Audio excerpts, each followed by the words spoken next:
আপনি নিজের ঘর কোরআনের আয়াত দিয়ে নিজেই বন্ধ করবেন। আমি আজকে চমৎকার একটি আমল আপনাদেরকে শিখিয়ে দিব।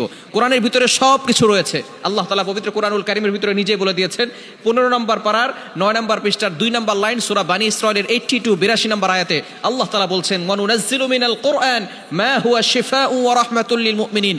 অনেক সময় আমাদের ঘরের ভিতরে এভাবে ব্ল্যাক ম্যাজিক করা হয়। যদি কেউ ব্ল্যাক ম্যাজিক করে তাহলে আপনি এই ধরনের কাজ করতে পারবেন। নিজের ঘর নিজে বন্ধ করবেন। কিভাবে করবেন? প্রথমে আপনি ওযু করবেন। ওযু করে আপনি একবার আয়াতুল কুরসি, একবার সূরা ফাতিহা, একবার সূরা ইখলাস, সূরা ফালাক, সূরা নাস।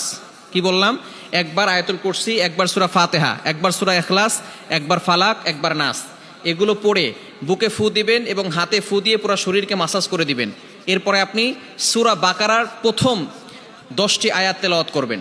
এরপরে হচ্ছে আপনার কাজ, আপনি 4টি পেরেক নেবেন। এই 4টি পেরেকের ভিতরে লোহার পেরেক নিয়ে আপনি আউযুবিল্লাহি মিনাশ শাইতানির রাজিম পড়ে এই 3টি আয়াত পড়বেন।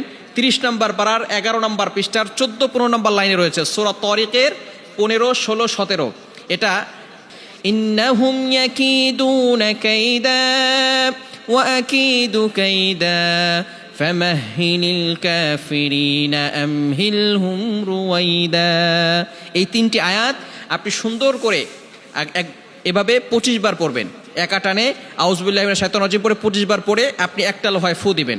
এরপরে আপনি আবারও 25 বার পরে আরেকটা লোহার পেরেকে ফু দিবেন। এভাবে 25 বার পরে আপনি 4টা লোহার পেরেকে ফু দিয়ে এই পেরেকগুলো আপনার ঘরের 4 কোণায় গেঁথে দিবেন ইনশাআল্লাহ।